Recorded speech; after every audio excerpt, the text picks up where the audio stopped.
माया संपूर्ण संसार में व्याप्त है। आप श्री के श्री वचनों के अनुसार ये माया भगवत मार्ग में चलने वाले उपासकों पर अपना विशेष प्रभाव दिखाती है। महाराज जी उपासकों पर पड़ने वाला ये विशेष प्रभाव क्या उपासकों द्वारा किए गए भजन से शुद्ध चित्त द्वारा अनुभव किया गया माया का प्रभाव है या कुछ और?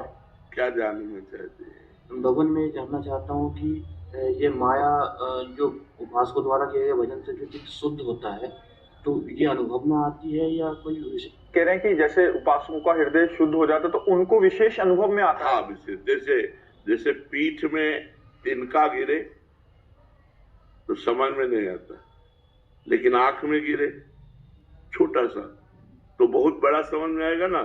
ऐसे ही जो माया में गिरे पड़े हुए हैं उनका हृदय पीठ जैसा है और साधकों का हृदय आंख जैसा है। छोटा सा भी, जरा सा भी स्फुरणा हुई तो देखो सूरदास जी कहते हैं, मोसम कौन कुटिल खल कामी।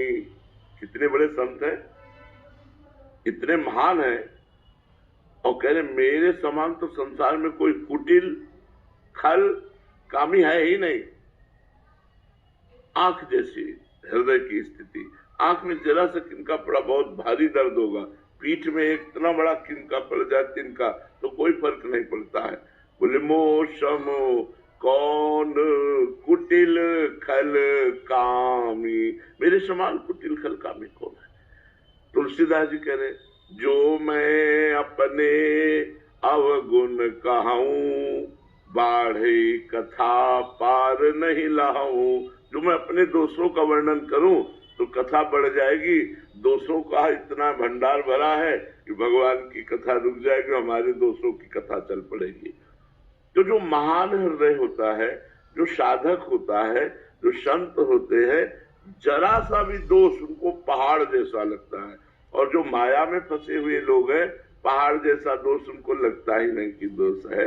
इसलिए विचार करके कहा गया था कि संत और साधकों के हृदय में माया का विशेष प्रभाव पड़ता है, क्योंकि वो अत्यंत कोमल और ज्ञान युक्त होते हैं।